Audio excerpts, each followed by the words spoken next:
ways to meaningfully challenge themselves and grow. Yeah. You said when you were younger, you were an aimless loser. I was kind of a coward. And Yeah. when I was in high school, I decided that I'm going to get to decide who I get to be in life. So I decided I'm going to be a strong, masculine guy. And so I got into lifting weights, I got into self-development, and eventually I put myself out there in the dating world a lot, and I learned a lot and grew a lot. Okay, so And Healthy girls will be available to you. How does that work? well, because the more muscle you have in your body, the more testosterone your body produces to maintain it, and working out, it raises your testosterone and it masculinizes you, and feminine women are attracted to masculine men. Really? Yeah. You talked about the greatest harm to men right now. You said there's a lack of positive masculine role models, and that Andrew Tate is stepping in to fill that role. Exactly. Okay, and you think in a positive way. And the greatest harm for women, you said, teaching women to not value the right things, to go for men that are soft and not masculine. It's part of the picture. So I'm far from the only guy who's ever felt like no one ever taught him how to be a man growing up. Blah. So I've had my mentors, I've had my Someone get a burp experiences, bucket. and it's the trouble is, a lot of there's guys no, think like this, one but they don't have the guy balls who to I look tell up you. to. It's Right. it's a bunch of men I've They have no balls. They have no balls. The what I clue could is, be, Mia, what it could in the become, and relationship, Andrew they Tate start is acting like not this. nearly one of the most important ones, And whereas but I they do seem see to be the nice value and he's adding. sensitive and warm Like and there are a supportive lot and of loving, young men, they boys really out felt there like this. who maybe They would just say what they their thought father's you not in wanted their to hear. life, they've had a weak father, And they haven't had it I many can't tell you how many positive times male it's role happened to me. models growing Oh up. my And God. to Including your them, father.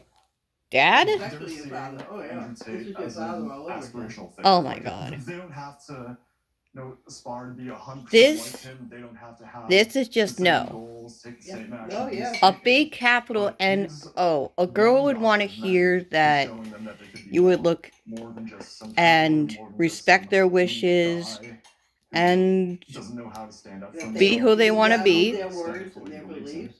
Yeah. You said that And that women you're are not equal guided partners by in love; they're being relationships guided by an regardless of evil biology. agenda. Well, Yeah.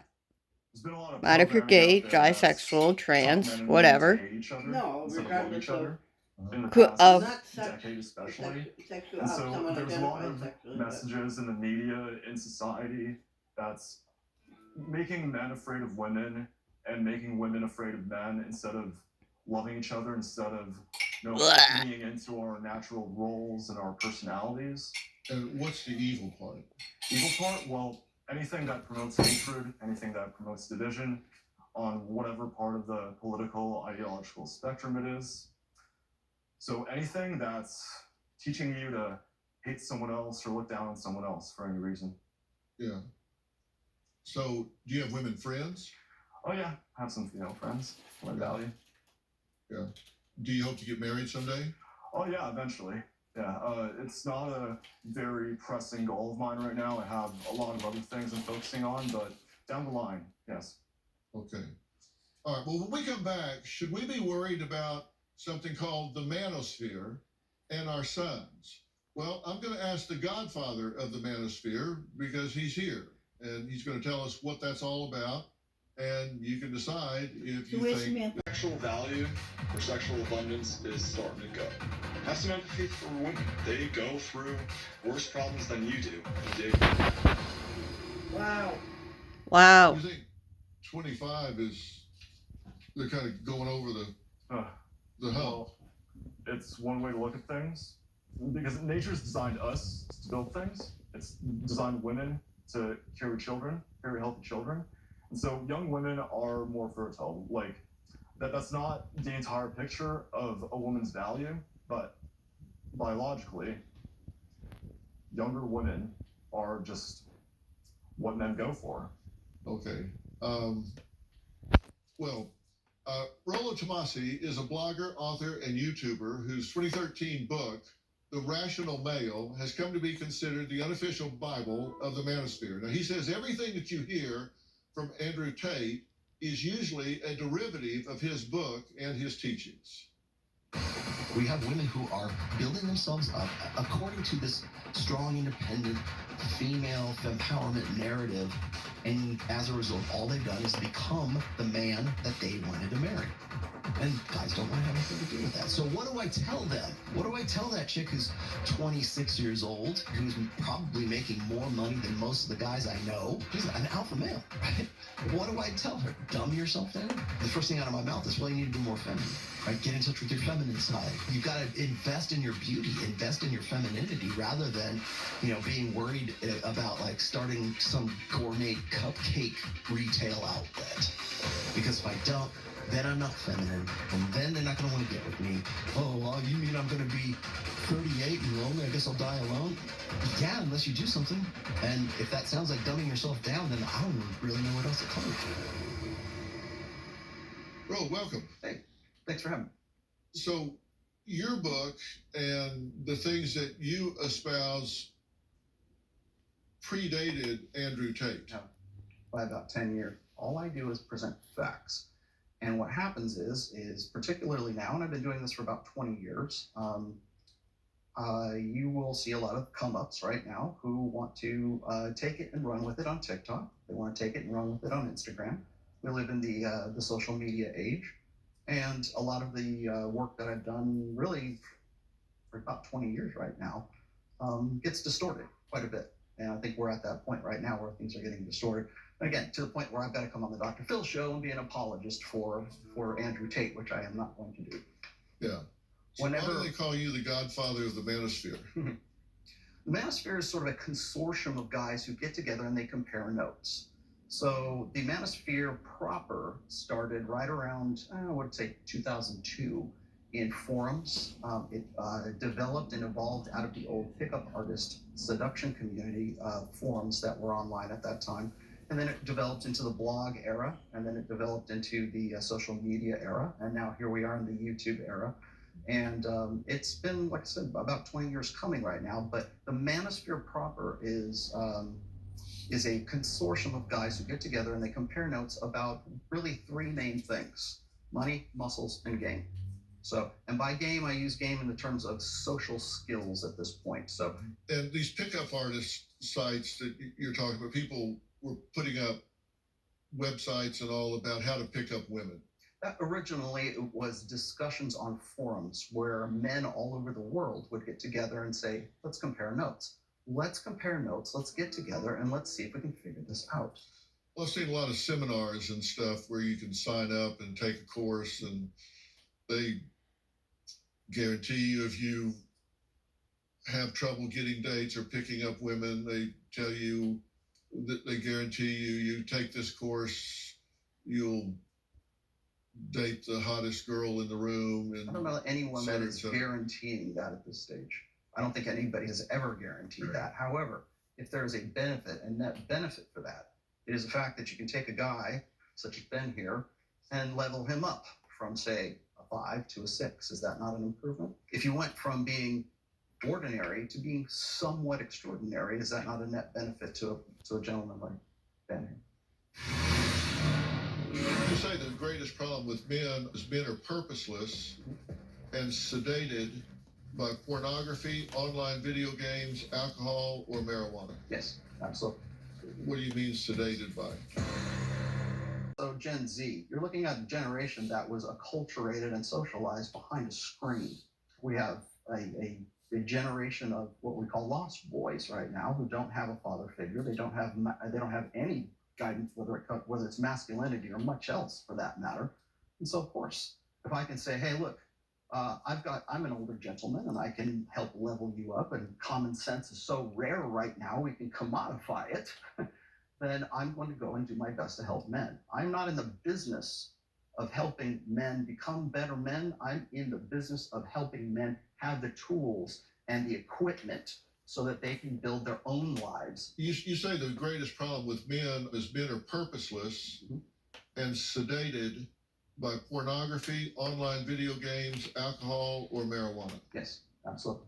What do you mean sedated by? They're escapisms is what they are. If your crummy life is if your escapisms are better than your crummy life, then you're going to dwell more in those escapisms. So what do men do today? They're addicted to pornography. Anyone in this room on their phone can go get hardcore pornography anytime they want to. There's a reason why it's free. If you go and you look at marijuana being legalized, if you look at the opioid epidemic right now, if you look at the way we sedate men today, that is the number one, I think anyways, is the number one problem that we're looking at for really the latter half of the millennial generation and all of Generation Z right now. Yeah, and you talk about that the suicide rate for men is 3.5 to 5 times, depending on whose numbers you're looking at and what the demographics are. Yeah, than it is for women. And you interpret that as meaning what? I interpret that as meaning that those are deaths of despair. We have a term for that right now. Men get zeroed out. They build up lives, they build up personalities, they build up what life equity, let's just say. They lose a job, they lose their wives, they lose out on something, and no one is there to tell them how to bounce back from that rejection, how to bounce back from that defeat, how to come back from being zeroed out. So they're faced with two really very real decisions. One is rebuild yourself or delete yourself. And unfortunately, most men are deleting themselves right now. Most men are deleting themselves. What? Well, the prime demographic for suicide for men right now is 45 to 65 years old. It's what they call deaths of despair. We constantly harp on the fact that men don't have friends, they don't have close friends, they don't have the same networks that women do. And then we put the blame for their mental health back on them by saying it's toxic masculinity, and if you guys were just more like women, then you would reach out for therapy of some sorts. If women were killing themselves at 4 times the rate that men are, you would have a dedicated month, and the NFL would change their uniforms to pink or something else so that we would have some sort of female suicide prevention month. But we don't see that right now because we blame it on toxic masculinity. What do you mean when you say media celebrates masculinity as equaling acting feminine? Well, that's the only time that the mainstream media will ever celebrate masculinity is when you see The Rock in a tutu. Whenever you see men behaving conventionally feminine, that's when the media decides to celebrate it. But yet when a guy is acting in a conventionally masculine way, we do not celebrate that, and we find some way to demonize that. And what's conventionally masculine? And men are, by and large, in a general sense, 99.9% larger, more muscular, more physically adept than women are. So we can look at what are the traits that are associated with that. Determinism, determination. And how are men more determined than women? Mentally speaking, if you look at the differences, the genetic differences between men and women, men tend to be more interested in things. Women tend to be more interested in people.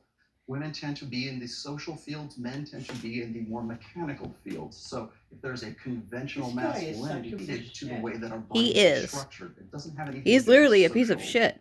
Social constructionism. Yeah. Why don't people understand that women can build their own future, their own rights? They don't need men to take care of themselves. I don't mind men standing up for themselves and Monday, men on an evolving all-new in different Dr.Phil. ways, as long as they don't demean women in the His teenage process. son showed Yeah. him and then killed his mother because they took away the violent video game Daniel was addicted to. That's Monday. With a woman who takes care of them, even though they have the opportunity to cheat. Those guys, the women that they're with, realize that that guy is the kind of guy that other men want to be and other women want to. And so, as there's that hindbrain realization of that, prompts behavior on the part of that woman to say, you know what, he's a good dog, but I gotta pet him to keep him on the porch. Well, parents today say they're more worried about their sons becoming successful adults than their daughters. So what's troubling young men today? Now, I brought together some people who presume to know about this because they spent time looking into it. Richard Reeves is a senior fellow at the Brookings Institute and wrote the book Of Boys and Men, Why the Modern Male is Struggling, What It Matters, and What to Do About It. Now, Marilyn York is a men's rights attorney, and Imran Ahmed is the CEO and the founder of the Center for Countering Digital Hate. So thanks to all three of you for joining the conversation.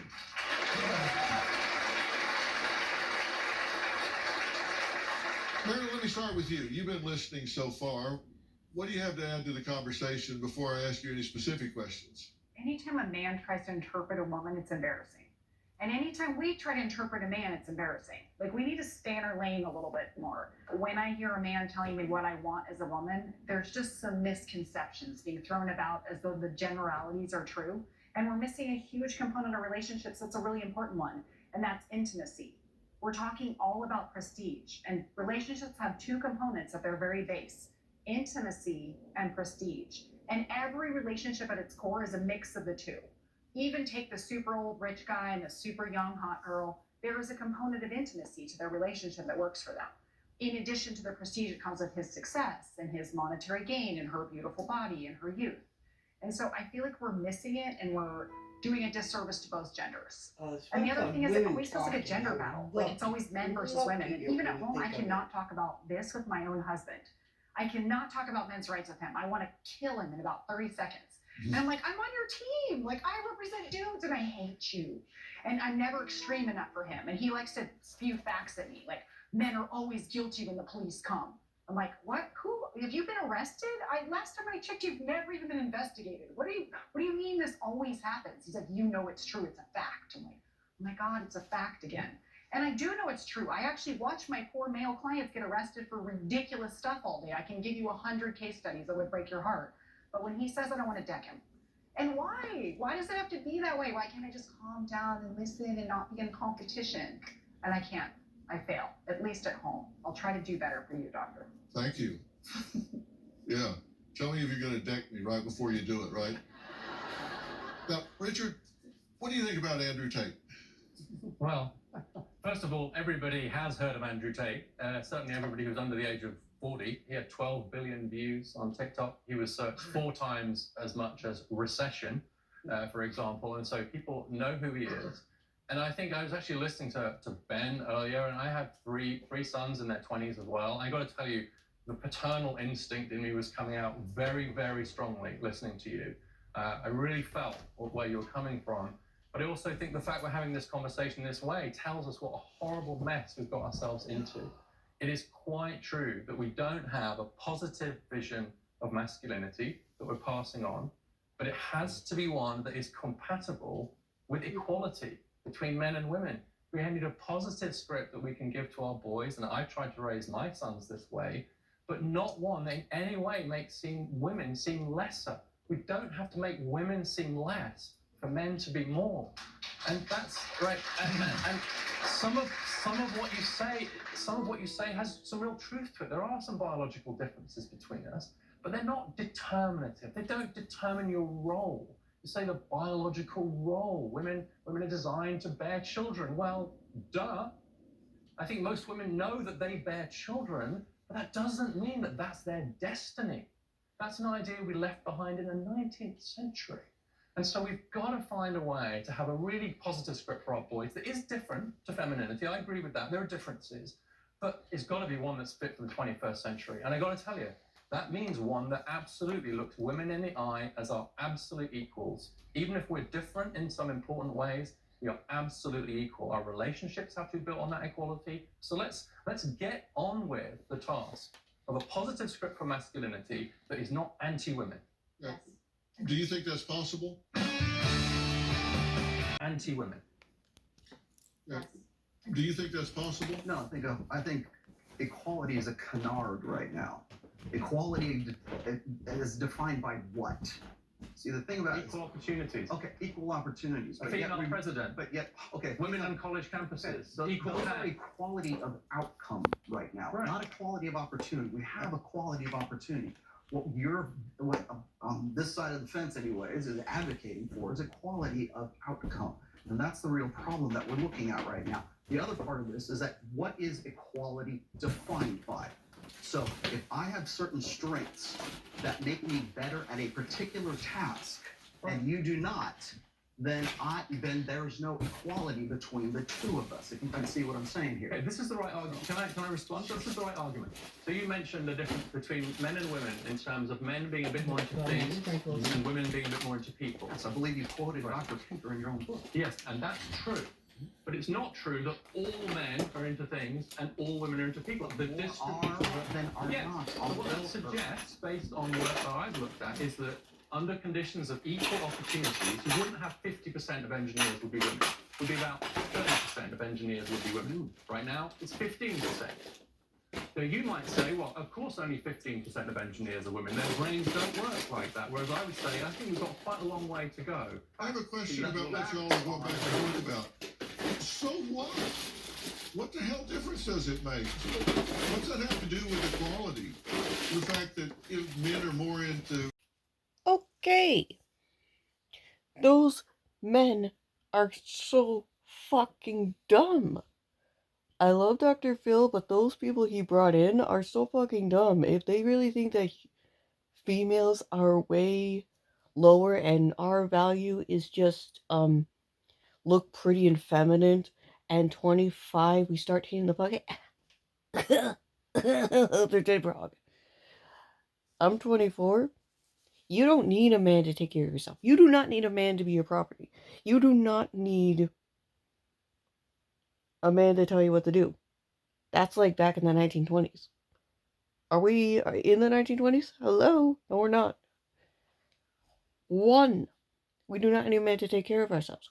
We do not need a man to do this and that. We can do our own stuff. We can do our own business. Girls are good at business. We can do washing machines. We can fix stuff like every other man can. Or can't. Which is true. You do not need a man to make you happy.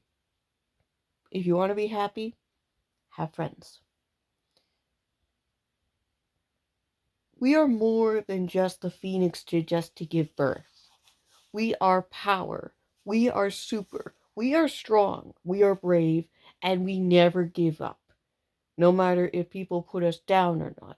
Because us women, we have survived for more than a decade. We have survived for countless generations of what men thought of us. And are we going to let these dumb assholes that are in Dr. Phil's show talk about how whatever feminine and stuff, and they really think, oh, this is what all this blah blah blah blah blah blah blah blah blah. All I heard was blah blah blah blah blah blah blah. I heard no. It's like they don't understand us at all. If they understood us, can they do childbirth? Can they do once a month when you have your period? Do they deal with that once a month of having blood? I'm not going to say the rest. Do they understand the pain of what we go through? No, we don't. The most pain I think they can deal with is heartbreak and blah, blah, blah. Or mostly us and stuff, because I don't think they would understand completely, because our breaks up of like leaving a man if they cheat on you, cheat on them, or whatever, blah, blah, blah.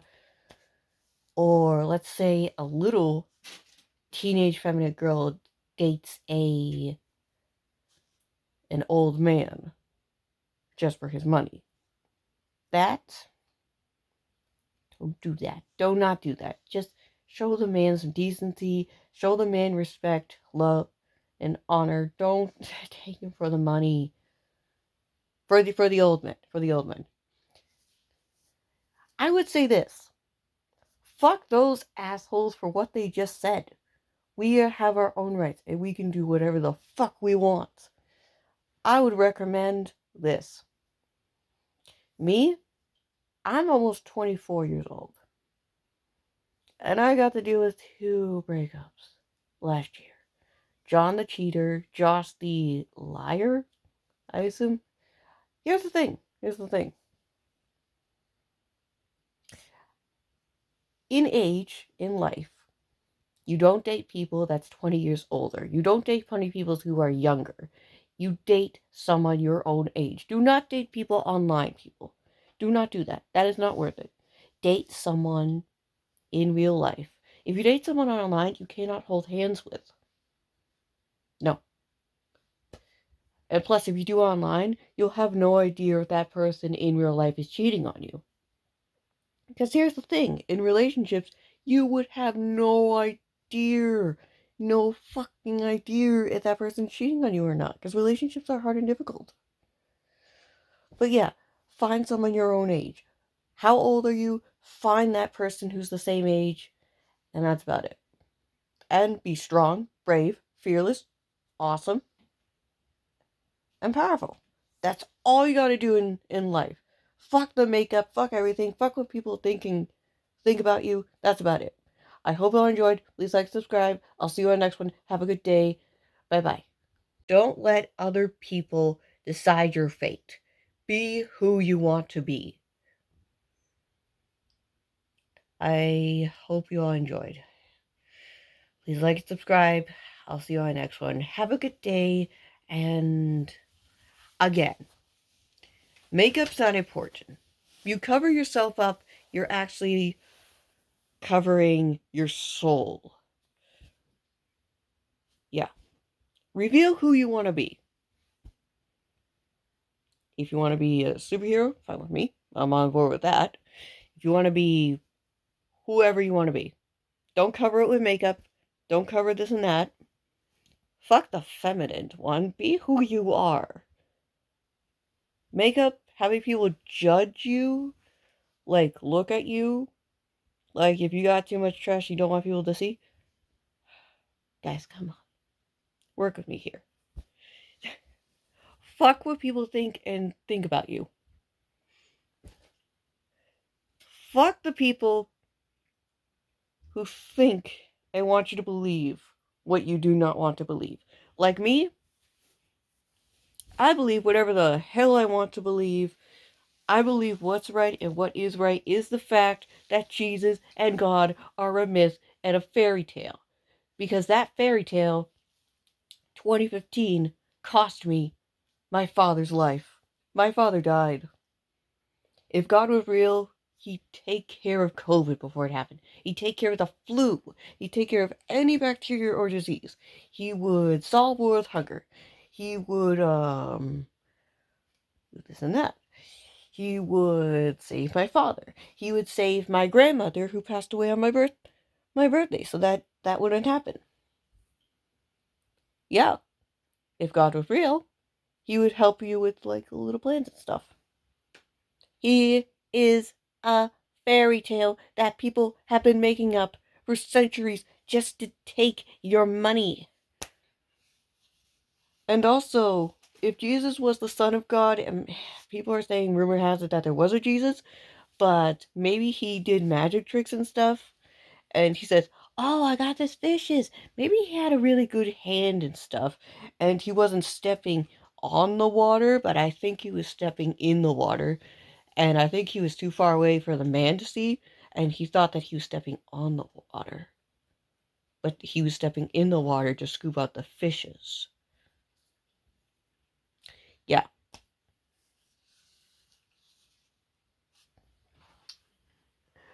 Anyways, believe what you want. And, I will see you all in the next video. Have an amazing day. Again, don't let men judge who you want to be. Don't let anyone decide your fate. This is your life only, girls. We are strong, independent, fearless women. We do not need a man to take care of ourselves. The only thing that we're good for is fighting, standing up for ourselves, standing up for women's rights, standing up for ourselves. We don't need a man. Men suck. Bleh. If you guys are men out there, I apologize. But, you know, it's half true. It's half true. For the jerky men, this is the message for you guys. But yeah, any case, That's it. I will see you on the next one. Have an amazing day, and bye.